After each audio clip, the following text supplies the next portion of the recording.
Hi folks, how you all doing? Cross6 here, hope you're all having a wonderful day and welcome to the channel.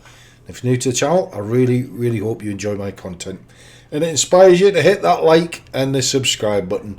Really helps the channel out and it helps analytically, so it kind of helps build my channel. So if you want to assist one of your content creators in building their channel, hit that like and subscribe. Anyway, we've got a couple of games for you today. One on Vineyards in the M48 Panzer, which is one of the premium tanks. It has a 50% extra silver earn rate bonus on it, so it's not too bad. What's different about this tank? Well, it's got that bulldozer piece right across the front, which covers the lower glacis. It's okay, actually. It's not a bad tank. It was given to you by Wargaming, obviously for doing the season challenges and all that kind of malarkey. So you've probably got this thing in your garage, and if you haven't tried it out yet, then by all means I would say get it out there and try it, because it's not a bad tank. It's got its flaws like any other tank in the game, but as a tier 8 premium vehicle, it's not too bad, it's not too shabby. It's obviously not the best tank in the game, but then what do you want for nothing? Do you know what I mean? So the dozer blade on the front of this thing acts as spaced armour, so this tank is very good for ramming. When you get the opportunity to ram, do it every time, because you'll do a lot more damage to them than they will to you. If you're going to be doing a lot of ramming in this tank, I would definitely recommend putting on a spall liner, which will help no end for the ramming purposes. But you probably already know that anyway, so I'm probably just telling you how to suck eggs. But if you didn't, then now you do. So there you go. It's been a little bit of helpful information. The cannon on this thing isn't too bad. It's accuracy. Once you put these new skills and abilities on, it does bring the accuracy right the way down. And I think I've got mine to about 0.2829, something like that. Or close to that anyway. So yeah, it's pretty good. And I've got two games for you here. One on Vineyards and the other one on Desful. This is a tier 8 match. And the second one is a tier 10 match, just to show you how it performs under a little bit more pressure, if you like. So this has got the 90mm cannon on it, which isn't too bad. The penetration values for it aren't too bad either. 205 with standard rounds, 255 with your premiums, and 45 for your high explosives, with your damage output respectively of 240, 240 and 320. What's good about this tank and what's bad about it? Well, as I've already said, the dozer blade on the front of this thing, it's classed as spaced armour, so you will bounce a lot of shots, and I've found I've bounced a huge amount of shots on this thing, just by trying to get it into the right position. But you've got to remember, it's a medium at the end of the day. It's not one of these big super heavies that have got loads of armour all the way around. You know, something like the 168 or the Moss or the E100, that kind of deal. But what's good about this tank is the chassis on this thing is the actual M48 tier 10 tank chassis. So yeah, it's pretty good. Obviously you've got that big tumour on top, which is just an easy target for people. You're going to find it very difficult to stop people shooting that, but you've just got to keep wiggling, moving back and forward, and just try and make it as hard as possible for somebody to try and get a shot in on your cupola. But other than that, it's a fairly decent tank in its own rights. It really is. And you know, I don't like giving you any garbage, and if I thought it was a pile of crap, I'd tell you it was a pile of crap, because I just don't believe in waffling. I'd rather say if it's a good tank or not, and I think it's a fairly decent tank. Will I be keeping this tank? Bear in mind I got it for free. Yes, I am. I am going to keep this tank, and I think I'll probably play this quite a bit, because it's not too bad. Now, my play style myself, anyways, if I've got a tank close to me, I normally go into auto aim anyway, because it's a devil's own job trying to zoom in and get that shot whilst they're still moving. So I'd rather just auto aim, and if you land a shot, then great, then you've done well. Now, the Vineyards map, which I really like, I have to say, it kind of reminds me, and for all you old-timers out there, the ones that have been around playing this game for many years like me, remember the old El Halouf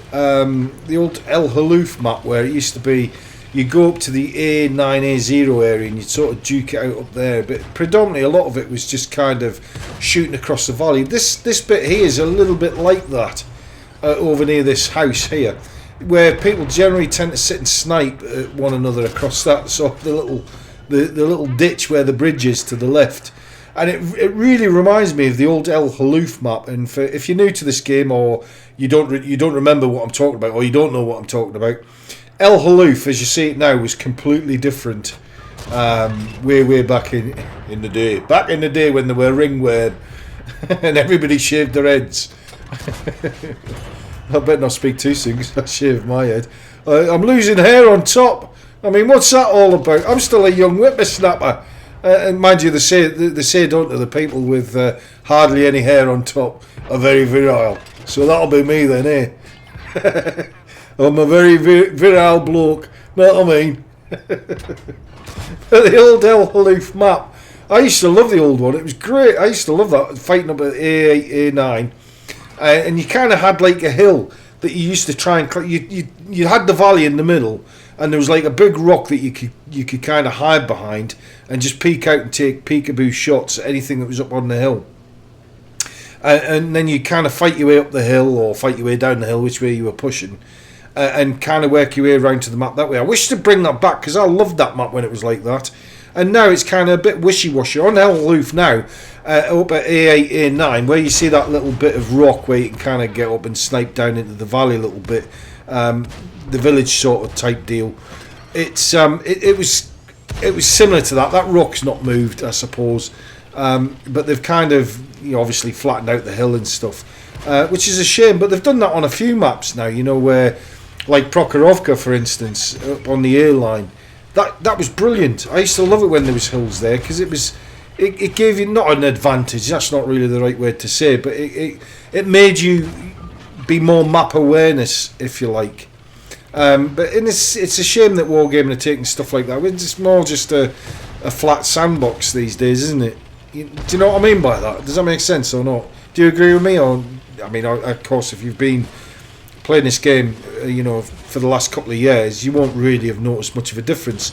But back in the day, when this game first came into being on the console, and the maps were very much like that, and it was really kind of assimilated to the PC variant, if you like. But fond memories.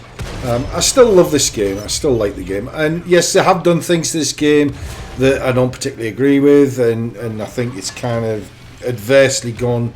Certainly within the community's opinion, I suppose, that people have got really hacked off to the stage where a lot of people have actually left the game, which is sad. It is sad because I do love this game and I enjoy the thrill, not all the time of course, but I do enjoy the thrill of having that really decent game, where you think you've done well and you've tried hard and it's just gone in your favour. We had a game last night. I was playing with the platoon last night and we had a game. I mean, we were just having horrific game after game after game, and it turned out that we actually lost 15 to 0. And the RNG in this game is just, it's horrific at times. And when you get games like that, you do question, what's the point? What is the point? What is the point of playing this game? But the good games make up for the bad games, I guess. But anyway, we've got one tank left, which is the Samua. So obviously we've got this one. Now I'm going to try and jump this bridge. Do you think I'll make it? They say you any tank in the game can make this, but here we go. Look at that. Saved by the bell. Before I made myself look stupid. But there you go. So we won that one. So I'm quite pleased with my little old self. I didn't do too bad in that one. Came second. Done nearly 3,000 damage. 2,800 damage. So again, not too bad. Got a shed load of medals. Which is highly unusual for me. But anyway, on to the next game, and let's see how we do. This is a tier 10 in Desful. So I thought this would really test this tank to its limits, just to see how it performs when you've got tanks 2 tiers higher. Now, I don't know about you, but when I start a game, I always try to look at the matchup and see what I'm up against and where I'm best likely to go to on the map, where I'm going to be a little bit safer. Where I'm not just going to get taken out in the first couple of minutes.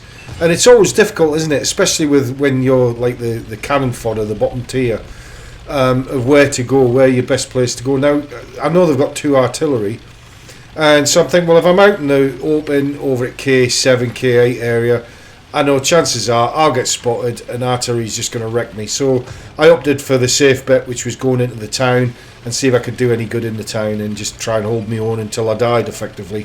And that's really all I think of.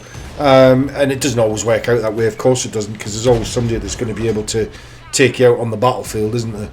But you know, you just try and do the best that you can. So this KPZ, that's a good tank. I must do another video on that tank because I love that tank. Again, that was a premium tank, and I really don't have any issues with that tank. I love it, and it's strange how Wargaming are giving us tanks that are useful on the battlefield. Normally they wouldn't part with their own shite unless it was going to cost you a few thousand gold. But again, you get these tanks sometimes that they're bringing out that are really, really decent, and KPZ is one of them. So I must bring a video on that. If you'd like the video on that, then click that like button and make a comment below if you want me to do that. But again, I was asked by one of my subscribers to bring out one of these new maps, which I'm doing, Desful. Again, it's a pretty decent map actually. I quite like it. It's not a bad map at all. It's a bit wide open, so it's really an artillery's dream. And you've got this city, more of just a little hilltop village, if you like, that you can kind of get up there and try and get a little bit of coverage from the artillery. Now, the artillery generally tends to sit down at B1, 2 area, or that D1 area, and try and get shots across the map. And again, on the eastern side of the map, the artillery generally tend to sit down around just below the village, up at F0. That's normally where they tend to sit at. So if you're in artillery and doing anti-battery, just have a look over there, and chances are that's where you'll see the shot coming from. Now this T77, again, T77 is not a bad tank, it's okay. Autoload, it's the reload time on it is just horrific, which I find a real problem with. But in its own right, it's not a bad tank really. It does, you know, tier 8 matches you'll do pretty well most of the time. You still have your bad matches, but everybody does that, you know, unless you're a unicum, unless you're one of these unicums that just can read the map perfectly every time and know exactly where to place yourself on the map. But again, that's what the training rooms are for, aren't they? You go in there and you try it out with your mates and whatnot, and just have a look around the map and see where the hold down spots are. And because if you've played this game lots, you'll know usually where the general sort of fight takes place, whether it's in the town, whether it's one side of the map, like El Haluf for instance, where they all generally tend to go over to that sort of A line and all the heavies and snipe down there, and then you'll get the TDs that'll sit up on the hill sniping into the valley and across the valley. So you know, it generally tends to take the same path most times. Now I know that TD is behind me. Again, this map is one of these maps that you just, as a tier 8 in a tier 10 match, you're really just trying to get as much damage as you can before you die. Unless, as I say, if you're a fabulous player, then you'll do very, very well for yourself, especially in this tank. But that Badger, you know, that's a very tough tank frontally. Get around the side of the back of him and you can basically make mincemeat of him. And that's what I'm thinking here. I'm thinking, well, I wonder if I could push down this little road here and come around the back of him. But obviously he's a fairly decent player, because he must be thinking the same thing as I am, that I'm going to try and flank him. So he's going to come round and stop me. Now we're going to win this game. As you can see, there's got 2 TDs and the 2 artillery are left. So as I thought, the Badger's coming round, and I can't blame him, because he wants an easy kill, doesn't he? He wants to feel like he's done something within the game. And why not take a lower tier out? At least he's achieved something then, hasn't he? But yeah, I mean, this game is a decent game in its own rights. That, you know, I keep playing it, so it can't be that bad, can it really? You know, and I've been playing it for the last 7 years. So here he comes, like he said. Yeah, I'm going to have this tier out before I die. I'm having this. I'm having him. He's mine. But yeah, the Badger's a good tank, but it's just so slow and cumbersome. But anyway, we got this one in the bag. We won this one. I sacrificed myself for the team, because there is no I in team. But anyway, on to the end plates. I didn't do too bad. Came third. So not too shabby. Done over 2,000 damage. Didn't get any kills, but hey ho, there you go. But anyway guys, hope you enjoyed this one, and I'll catch you all in the next one. Take care. Have a wonderful day. Bye bye.